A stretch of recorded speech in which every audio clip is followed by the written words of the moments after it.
Hey there, and welcome to this week's episode of Bringing Business to Retail TV. Now, I want you to bear with me on this episode because I did have some technology problems and I did edit it out so that we come in on take two. All of the content is still there, but if you're listening and it cuts out and I come back in again, it's okay. You won't miss anything. So today's episode was recorded after I'd spent a whole day with a PR agent, and I wanted to share with you the things that she taught me during this whole day. So let's jump in. Okay, hi there. Trying again, take two. Technology did not work for me, but I wanted to share with you what I learned today from spending a whole day, literally a whole day from 9 o'clock this morning till 4:30 this afternoon with a PR guru. And it was, I'm at that point in my business where I know that it's time to put myself out there. I know it's time to step up to the next level. And it kind of hurts because you have to invest. This was not cheap, but I know that we all need brand exposure. We get to a point in our business where we can no longer, hi Amanda, we can no longer rely on word of mouth or, the bits and pieces that, we're doing the bits and pieces here and there. We need to be able to be bigger. And I guess we call that social proof these days. Being able to be being as seen in or as featured on. And this is why you need to put yourself out there, even as a retailer. I run sections on my podcast called Real Retailers, and it's just people like you who come in and tell their story.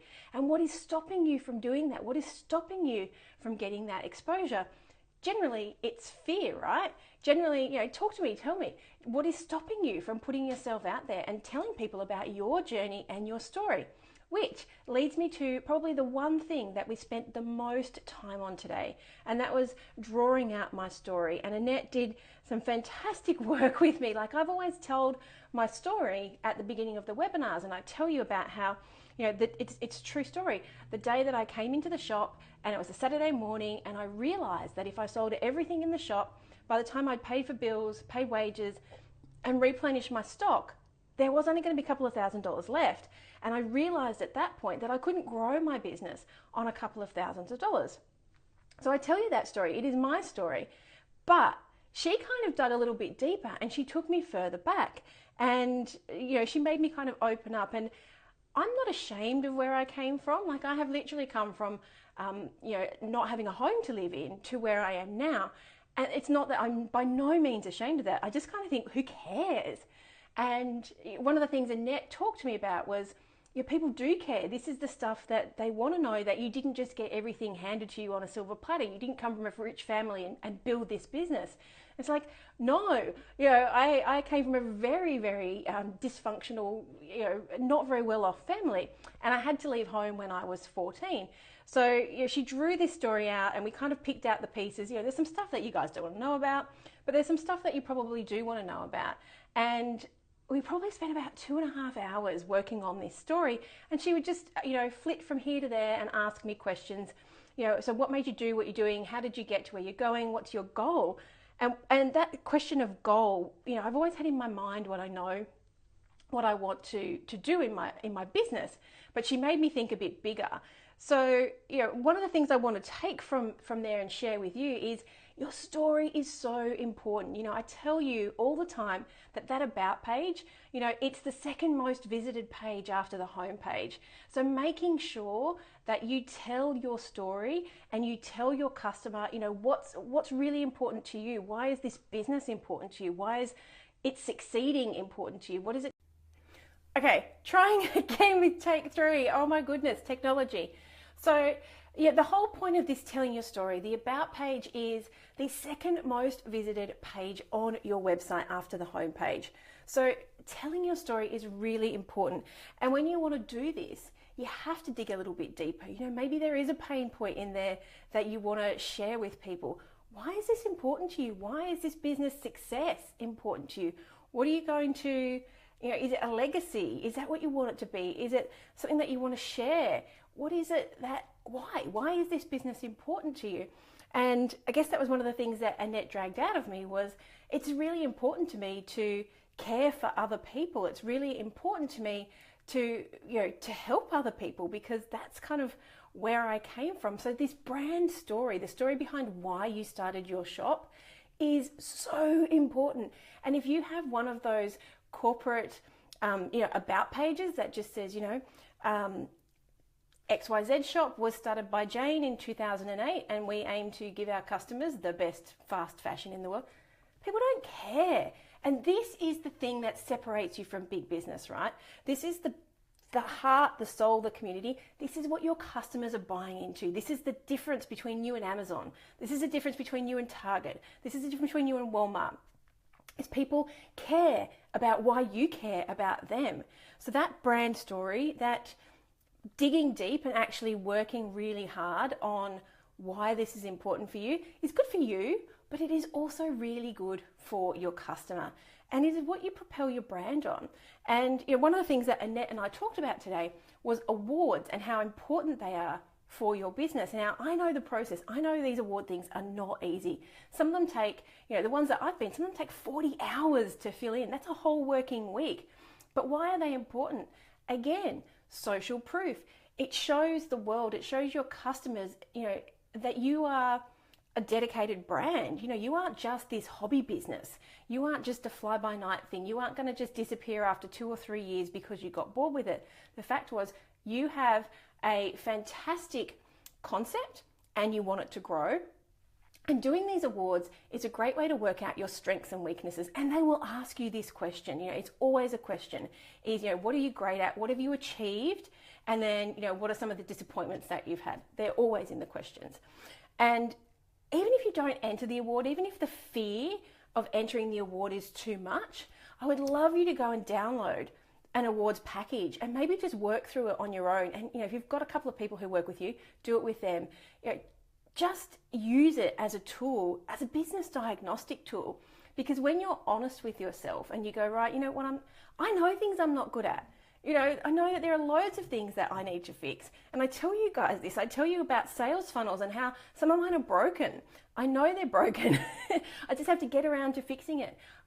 I'm in the same boat as you. You just sell stuff. I sell stuff too, but I sell online stuff and I sell myself. I sell you content. So it doesn't have to be perfect, but knowing what you're good at, what you're great at, and what you're not so great at is really beneficial to the growth of your business. Because when you take off that biased hat, when you take off that, I'm great at everything, or you don't want to look at the things that you're not good at, those are the people who end up failing, because they're not prepared to to meet the market. They're not prepared to get their head out of the sand. They just pretend that everything is okay. But when you use these tools, and they're free, just to download the packs, they're free. Some of them have entry forms to enter. But when you download the packs and you use this as a business diagnostic tool, you can also use that to plan, your goals. Because you might sit down and go, actually, one of the things we achieved was, we had 20% revenue growth. So I hadn't actually realized it was 20% because I don't like looking at my numbers. But now wow, 20% is really something to celebrate. So what can I aim for next year or next quarter? So using this information, yes, it's an awards program, but using this information to diagnose your business and really use it to hone what you need to work on and what you're great at, because you really need to celebrate what you're fantastic at. You really need to celebrate the wins, because when you're in small business, there isn't anybody to ring your own bell, to ring your bell. Nobody's going to come in and say, hey, Beck, you're doing a fantastic job. This is the life of being a micro retailer. Is you might have a partner, or maybe you've got one or two people, but it's up to you to celebrate how far you've come in business. So, so far we've gone over, a full day with a PR person, and I learned all about your brand story, and we really dug deep into that. We talked about awards and how to use them and how to identify which ones would be good at. And that's, not which ones would be good at, but which ones are the most beneficial for your brand. Because there is no point going through all that effort, to actually win the award if it's nothing that's going to resonate with your customer. And, I've been a finalist for the Telstra Business Awards, and that's great for Australia, but the people in America don't care about that. So one of the pieces of advice that Annette had for me was maybe you should look at an international award, one that's recognized all over the world. And I'd never thought of that. This is the idea, this is the whole point of when you get some outside help, they can see stuff in your business. Thank you. Thanks, Beck. They can see stuff in your business that can help you grow. Okay, so we talked about awards. I'm just looking at my notes now. And we also talked about just having the balls to go out and approach media outlets. Now, this is you and me, both of us, right? We both have stuff to sell. We both know what we're talking about. Like, I'm great at independent retailers and micro retailers. You're good at what your business is about. Maybe that is the latest trends in men's fashion. Maybe that's fabric. Maybe that's kids' toys. Maybe that's surfboards, whatever it is.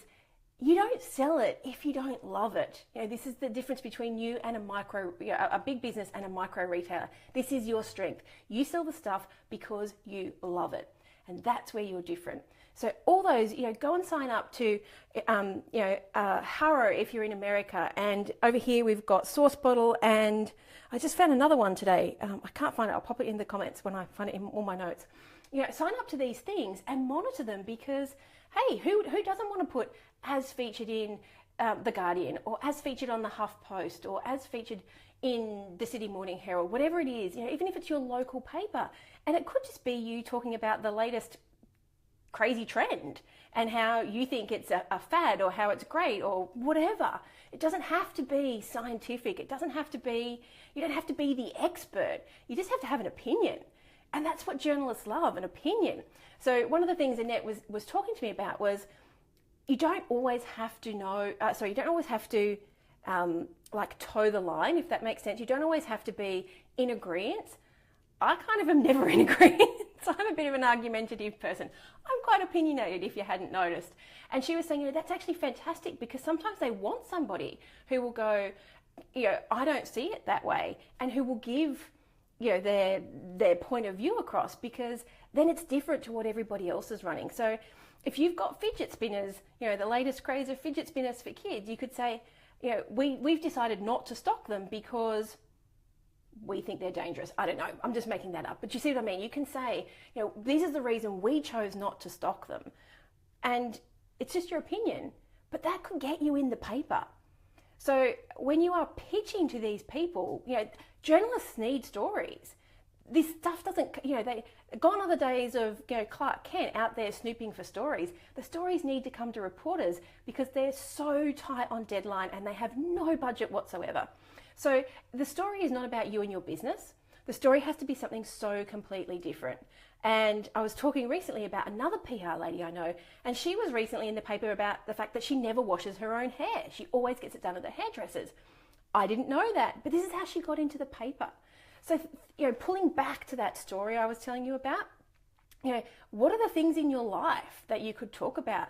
Because inevitably they will say, here's Selena Knight. She's a retail mentor for micro retailers. They say what you are. Here's Jane, and she owns a such and such shop. You are in the media, and now you can say you were featured on. So you don't have to be an expert. You don't have to be great on video. You don't have to be the most photogenic. Although even if you are a retailer, I always recommend you have a couple of good headshots and potentially a lifestyle shot inside your shop because they eat that stuff up. And you don't want to be called up and then realize, I've got a really shitty picture. I don't want to go in there because I don't have a good picture. So one of the things you should have is just a few pictures of yourself that you'd be happy to go out and share with the media. But knowing that, every single opportunity you have to spread the word. So if you get featured in a magazine, even if it's like one tiny snippet, go out and celebrate it on social media because that's going to drive traffic to your store. That's going to push you up in the Google rankings. If you've got a backlink to a major newspaper or a magazine, you're going to shoot up in the Google rankings. So milking this for all that it's worth for as long as possible. And that does not just mean for the next 2 or 3 days after it comes out. That's sticking it back in people's face and saying all the time, oh yes, we were featured on Marie Claire. They don't care why. They just want to know that you were. Okay, so brand story, going through the awards process, even if you're not going to apply, and getting into the media. Kind of three big things that are just as important for me as they are important for you. And none of these things are necessarily expensive. You don't have to spend a whole day with a PR agent to do this stuff. You can go do it on your own. Go and use the internet. Yes, you can get a PR agent, but go and use the internet and Google, how to craft a pitch, stories that I could use, and go and subscribe to those free services where journalists are looking for stories. And think outside the box. Maybe you fell over and broke your leg when you were 5 and now you're missing a toe. I don't know. That story is just as important as what you do for a business. And that is something that I didn't know about until today. That story of having to leave home when I was quite young, that's really important because that story might get featured as, people who grew a business when they were, had to leave home at an early age. That might be important, but I've never looked for that kind of story.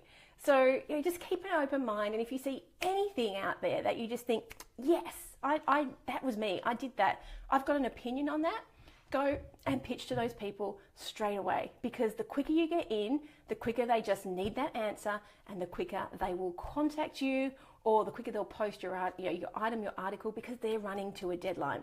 So there you go. They're my 3 top takeaways from spending a whole day with a PR agent today. And I just wanted to come in and say thank you so much for bearing with me, because I know I wasn't live at 12:30, but we were deep in the story, so I couldn't cut out. I knew I would come back in tonight and share everything that I took from you. So have a happy Wednesday, and until next week, be profitable.